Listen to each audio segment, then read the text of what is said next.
Modern Warfare was released over a year and a half ago, and it's still one of the top 5 games that's played online. The only game that can bring my brother and I together before we start shouting at each other. And it separates you and me. Yes. Now, this holiday season, Infinity Ward pulls off the veil to unleash Modern Warfare 2, and will undoubtedly have another massive hit on their hands. Why?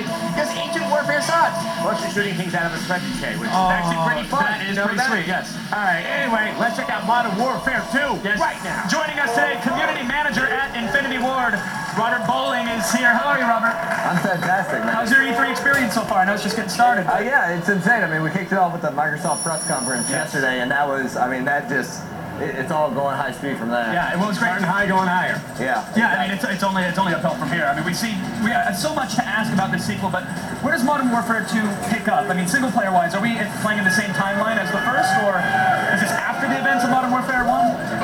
Modern Warfare 2 is a direct sequel to Modern Warfare 1, so this story picks up exactly where that one left off. So at the end, you killed Zakia, that opened the door for Makarov to take power.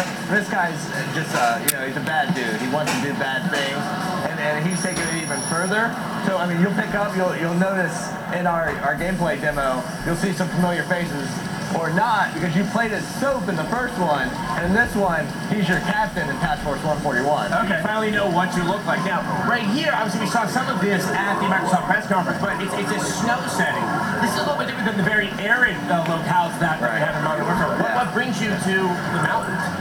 I mean, in this mission, you're in the mountain range of Russia because you're trying to get to a crashed satellite to destroy some of the intel so the enemy doesn't get it.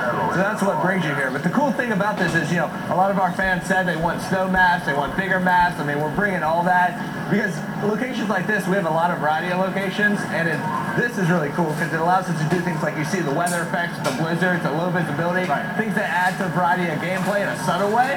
You guys are really, I mean, it's showing off what the engine is truly capable of. I mean, did you have to make any specific tweaks to it to beef it up for the sequel here?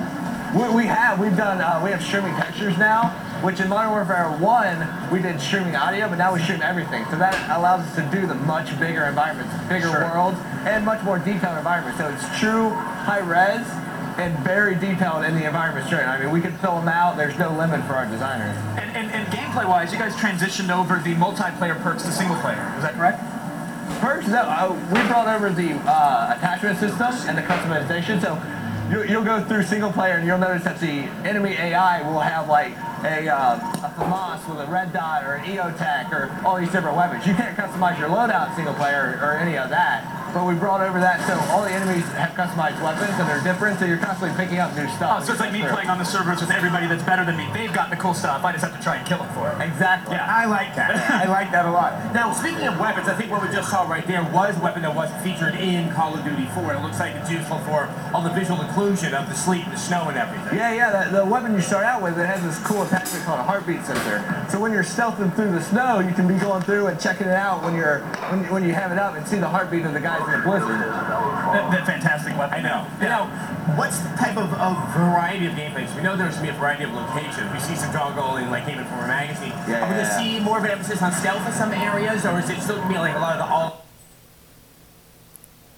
You're going to be seeing a mix of everything. I mean, as you said, we have the contrast location of Rio and the favela going through the slumdog areas, and then you have vastly different snow. So we're continuing that. There's more levels that are just as drastically different as those. Hard to be stealthy on a snowmobile, though. I mean, we've seen this sequence, and I mean, it's bombastic. Should we expect more gameplay experiences like that throughout the game, or is the snowmobile sort of a one and done now? That plays into our design philosophy of not only spreading it over the whole campaign, of like, you're always doing something new, but even in a single mission, you go from your stealthing to your straight up classic action to the more action movie experience of like escaping on a snowmobile, which is just fun. Now, are these larger levels, does that mean that they're even be less restrictive in terms of how you're going to proceed through them? Yeah, I mean, we have dynamic AI where, like the Rio level, for example, you'll go in, you have civilians there, which add a whole new element, and you're fighting through there and you're trying to identify lethal targets and non-lethal targets. The dynamic AI, they're not just popping up at the same time, they're using the environment as they know it. So they're leaping across rooftop, you got that vertical gameplay, you got to fight your way up the mountain. So, I mean, the larger worlds, we can do open paths. Like, it's not just go down this thing, have a set piece moment. Like, go their way, the dynamic AI is going to counter you how they know how to counter you. That's great. And And about those civilians, I mean, we've seen them in screenshots, and you just confirmed that they're there. As a soldier in this game, are we going to be making moral decisions? Are there going to be, will we have consequences if we just look at the heartbeat sensor and go, okay, it's moving, plug? Yeah, I mean, the thing about task forces, they have to know the greater good. So, there may be some collateral damage as long as you do the right thing in the end. So you have to go through, it's advised and you're encouraged to, pick lethal targets. You have to be checking your corner, you have to be checking if they're hostile. Okay, one quick question. I know you guys bring a single player here, you're not talking much about multiplayer, but you guys are hard at work on multiplayer as well. Yes. Multiplayer is amazing, it's big. I mean, that's a gem we're holding on for later, just for our fans, so we can blow it up. Well, let's sparkle the special forces gem here. You got a little co-op gameplay going on? Yeah, special maps? we do have multiplayer and co-op in our special ops mode.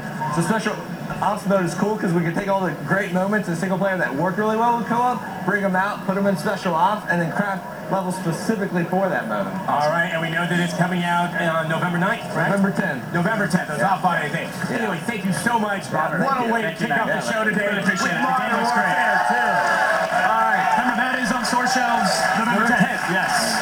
All right, Miss Olivia, take it away.